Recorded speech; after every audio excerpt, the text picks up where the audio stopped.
Hi friends, good morning. Welcome to my channel. నేను కొబ్బరి పాలతో చికెన్ బిర్యానీ చేస్తున్నా. చూడండి, ఫస్ట్ అయితే ఉల్లిపాయలు పచ్చిమిర్చి బాగా వేపుకొని కొబ్బరి కూడా ఒక సైడ్ వేపేసుకోవాలి. ఇంకా పట్టి పెట్టిన కొబ్బరి మిక్సీ పట్టి ఆ పాలు వడగట్టుకోవాలన్నమాట.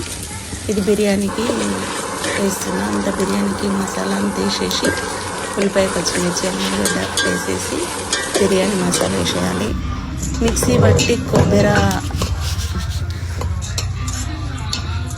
అందులో కొంచెం బియ్యం రోస్ట్ చేయాలి. ఆ మసాలాలో, బిర్యానీ మసాలాలో బియ్యం ఒక 10 నిమిషాలు రోస్ట్ అయినాక కొబ్బరి మిక్సీ పట్టి పాలు వడగట్టిన కదా, అదే అన్నమాట. వాటర్ బదులు పాలు పోయడం, కొబ్బరి పాలు. మా నలుగురికైతే ఒక 2 కొబ్బరిలు సరిపోతాయి. క్వాంటిటీని బట్టి కొబ్బరి పాలు వేసుకోవాలి. సేమ్ రైస్లో వాటర్ ఎట్లా వేసుకుంటాం, 1కి 1.5 అట్లా అనమాట. కొబ్బరి పాలు కూడా. అక్కడ బిర్యానీ రెడీ అవుతుంది. ఇక్కడ చికెన్ రోస్ట్. ఇంకా చికెన్ అయితే మామూలుగా కర్రీ వండేసాను. Okay, thank you for watching. Bye friends.